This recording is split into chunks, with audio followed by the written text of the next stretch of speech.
What's up everybody, we are back with another FIFA Friday here on TGI. I am Matt and today we're going to be returning to our Aston Villa Career Manager Mode series here in FIFA 16. We are back after a 1 week hiatus, or I suppose technically 2 weeks now. My Xbox broke, absolutely gutted. I don't know if anyone here has ever experienced time without a video game console, but it is horrible. This is the first time since back in the 360 that I've ever had to go any period of time without a console. Luckily I still have my PS4, but it meant I couldn't play FIFA, I couldn't bring a video to you guys, which I was really disappointed about, and I'm going to try and make up for that by bringing you double episodes this week. Not sure if they'll both be up on Friday, but the second one will definitely be up over the weekend if not. So if you're new to the series, this is something we do every single Friday where we play FIFA. We try to take Aston Villa to make them one of the best clubs in the world. Last year we won the Premier League, now we're in Europe, and we're struggling a little bit. Last time out we dropped a couple of points, had a couple of goalless draws, struggled to kind of cope with the demands of playing midweek and weekend. So that's something we're going to look to address in this video. We're also going to carry on here and just see if we can maintain at least our unbeaten start. So we'll kick it off with some training for some of our guys. Obviously we do have a very young team and we are looking to progress them as much as possible. Dragowski there is continuing to advance at a great pace. Adama and Pryor there failing their training, not the end of the world. So simulate on here, we've got a nice little gap. There is a international gap at the moment. It's FIFA World Cup qualifiers. If you remember, I've taken on the role as manager of England because, well, kind of felt like I had to really.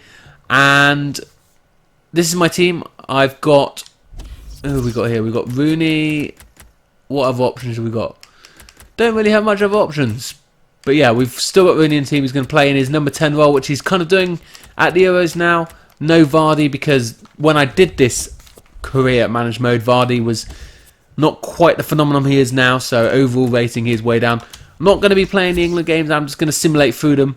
But it was just kind of more to see how they can do. I'm an English manager. Got to manage England when the job comes calling. So we get ourselves a 2-0 win over Romania, as expected, really, surely. And then straight away afterwards, another match here against Austria. Again, should be another game we're looking to win. And do we? Simulating up. Oh, we dropped a couple of points there.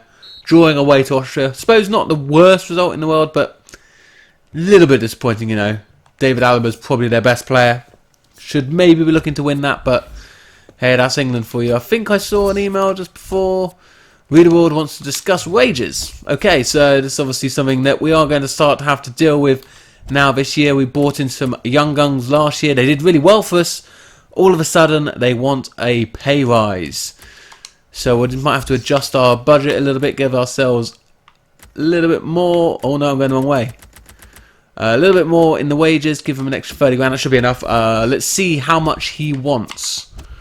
So we need to go into the contract section here. Who is it? If we sort by position, that'll make it easier. There he is. So he's only on 15k a week. So he wants to go up to 40. To be honest, he's starting, so it's not necessarily a bad thing. How many years has he got to run? He's still got just under 3 years. So if he wants, we'll go to another 2 years. So then that will take him up to just under 5 years. He has he has nailed down a position in our starting 11 now. So he is an important player for us.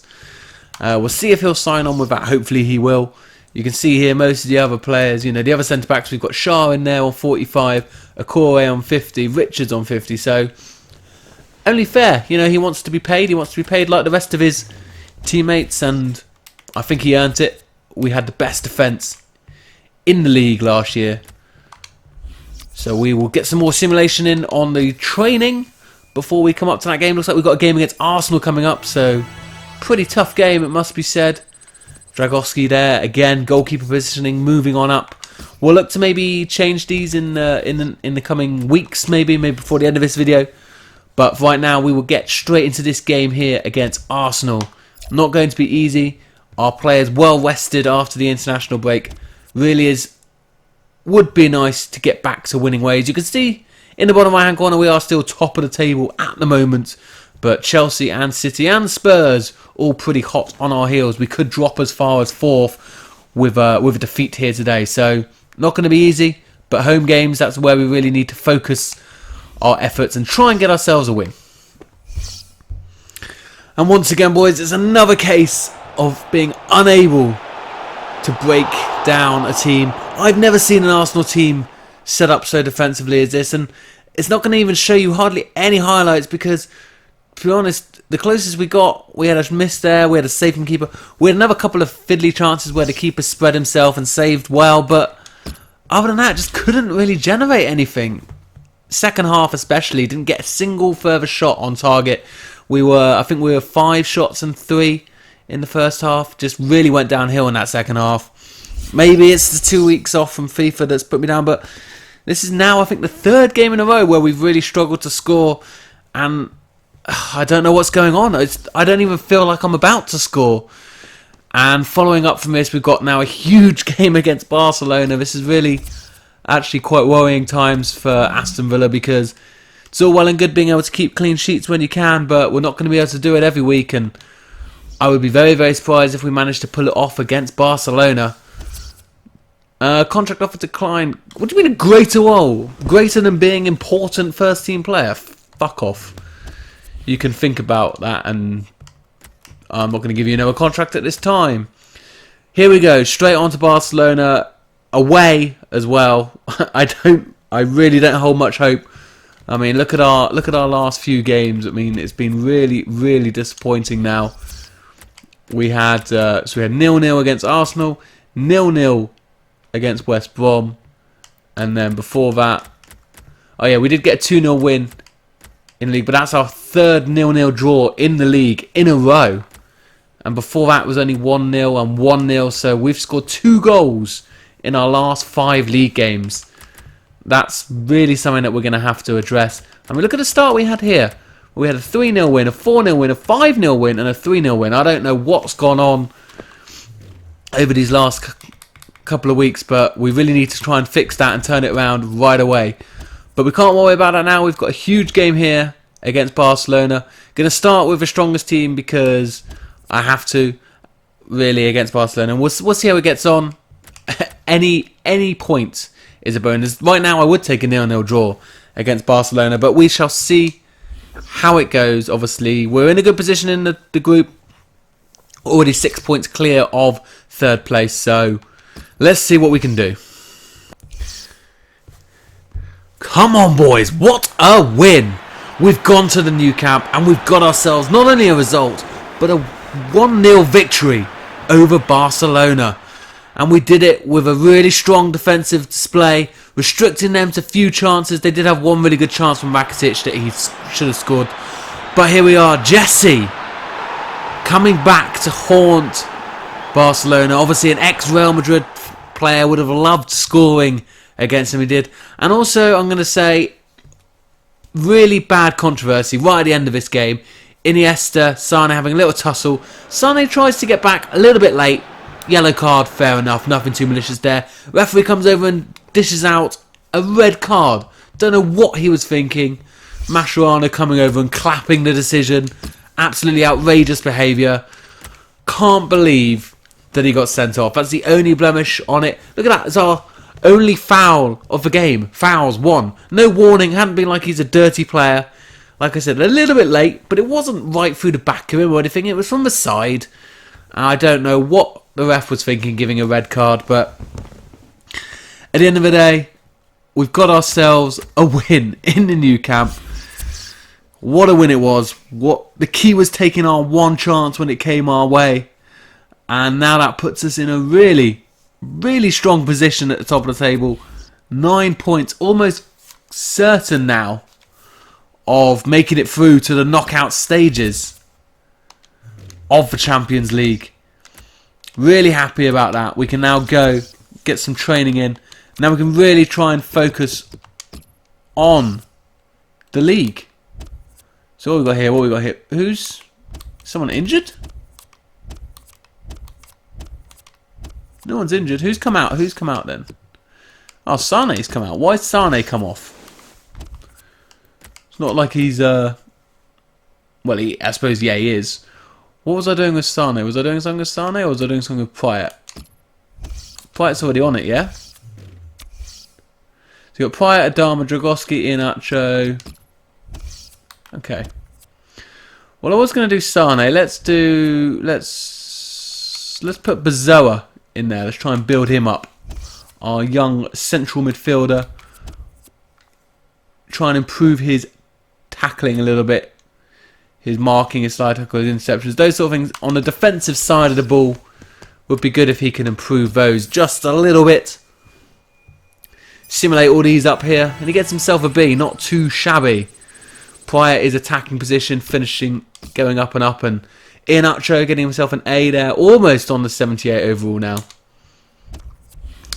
And we can now turn, as I said just before, we can turn our attentions back to the Premier League.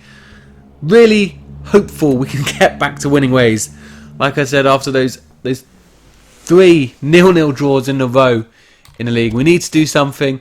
These guys, they've had a really hard game in midweek, so I'm going to go with the new 11, as it were, and see how they get on.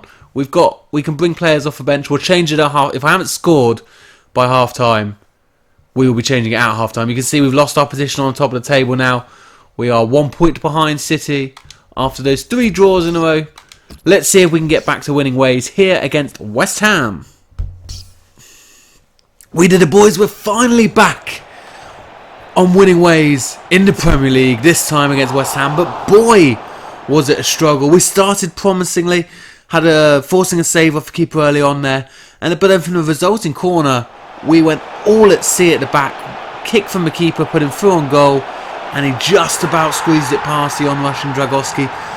When we're struggling to score, the last thing we wanted to do was concede, and that's how we went in at the break. We went in 1-0 down, and I was starting to think, oh God, is this another game? We had to make some changes. We brought Correa on, and he paid almost instant dividends, wriggling past the defenders and stabbing it home within 5 minutes of the second half starting. And we kept pushing, trying to find a goal. Pyatt went down in the area. Shouts for a penalty weren't given.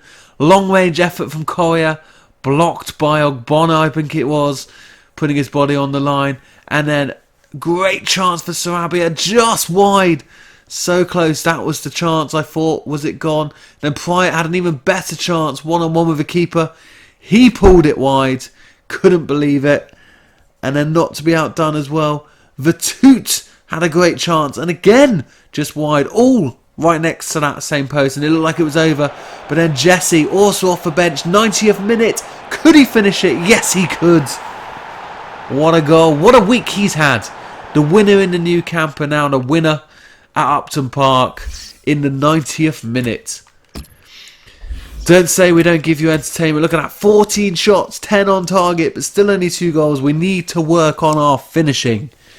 We created this game, but we still only just scraped by.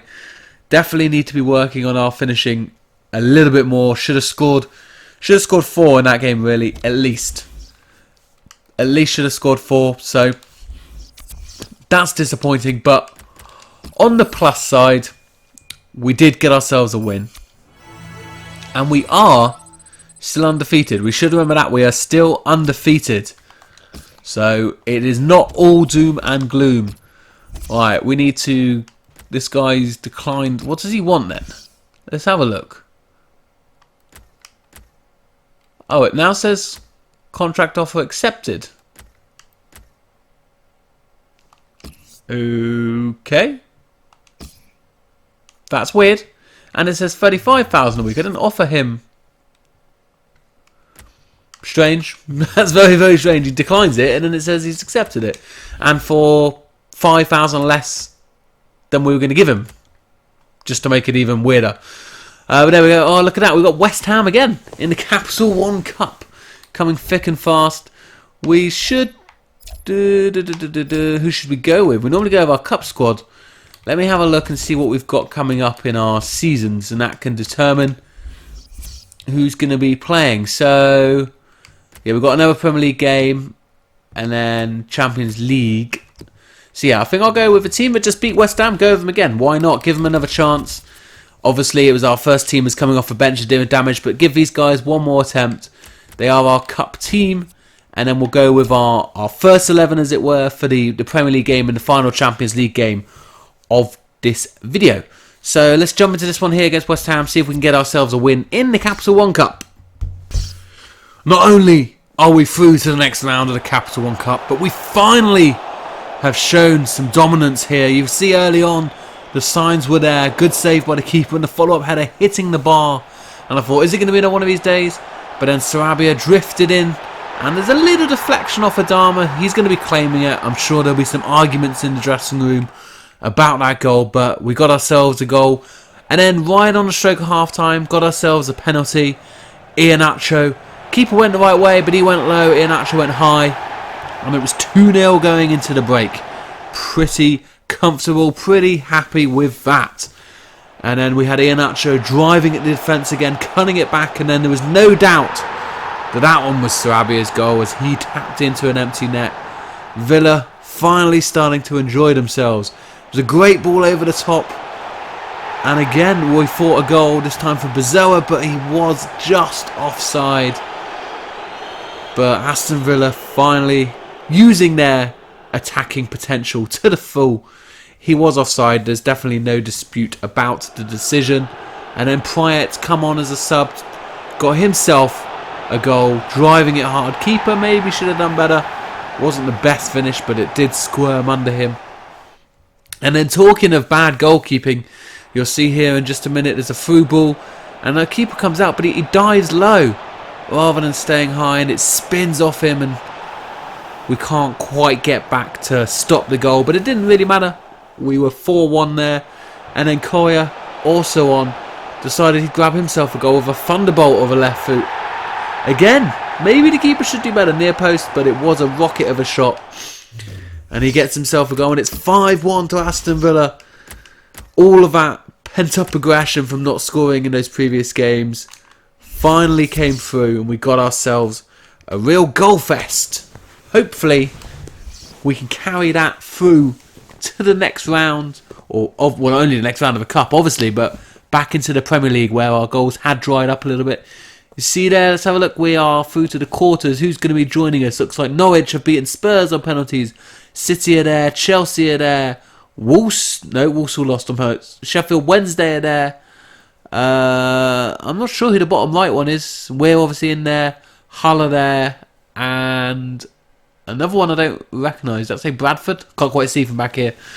But a couple of lower league teams into the quarterfinals. But still a few tough teams, definitely, if we want to be retaining our trophy. So our attention returns back to the Premier League. You can see after our last time out where we did sneak ourselves that 90th minute winner, did put us back on top of the pile. 24 points from 10 games, but Spurs and City and even Chelsea all very, very close behind. So we will look to try and get back onto it as soon as possible. Sarabia, I'd really like to sit out the next game. I'm not feeling sharp. Don't worry. Happy to let you sit out because you weren't going to play anyway. So we'll flip back to our first choice 11. Obviously, they've got a lot to live up for now. Or live up to, rather, because everyone's position is up for grabs when they're grabbing 5 goals in a game. So hopefully, we can do something similar this time out against Stoke. We are officially back with our form in the Premier League. It's a 4-0 win following up that Capital One win with a really comprehensive win in the league. That was the key. Correa getting an early goal. 5 minutes in, he gets a goal. And once we get an early goal, it means the other team can't sit back and be defensive. Geis with a free kick. Absolute beauty from 30 yards out. What a free kick. What a signing he's been for us so far this season. A rock in the centre of the park, but also the flair of the free kicks. Good little through ball here. And Sane almost getting in on the action. But a decent save there by Jack Butland. He didn't have a bad game considering he led in 4. And then harmlessly over from Pryatt. Still needs to work a little bit on his finishing. That's for sure. One person who doesn't need to work on their finishing definitely is Angel Correa. Testing the palms of Jack Butland once again. And Neves slipping it through, and this time Collier did put it past Butland and just kissed the post on the way in for 3-0, and by then it was all very, very comfortable. Guys, bit silly of a challenge getting himself booked. Hopefully won't have too many of those this season. I don't want him to be suspended, but Collier on a hat-trick couldn't quite beat Butland, but Sinclair was there to tap in the rebound and get himself a goal, and that is 4-0 from only 4 shots on target. So there we go, our clinical finishing is back. Although that can't be right because Butler made saves. We saw him make at least 2 saves there. So, good old EA with their official stats. But there we go. Really happy to be back on that. And Sarabi will be grateful for not starting, which is a nice change. We normally have our players wanting to start. So happy to have him. Chance creation. His finishing and his shot power, yeah, that's what we need him to be building. Definitely. Right, there we go. Simulate all those up again. Very nice. So Bazoa, those interceptions and those tackling, marking, it's just increasing a little bit, which is good. We do need him to be good defensively in the middle of the park, as well as going forward. He already has the good attributes. So there we go. We will just round out this video now with one more game. We are already at the 20-minute mark, but we'll just finish this here with while we're in a bit of form. Let's take on Copenhagen, the weakest team in our group. A win here would secure, or anything. Let's assume even worst case scenario, Galatasaray win, so that will put them both on 6. So yeah, I mean, it doesn't guarantee it because technically they both could still finish above us. But a win would put us pretty much through to the next round, barring anything bizarre happening between Galatasaray and Barcelona. So let's get into this one here.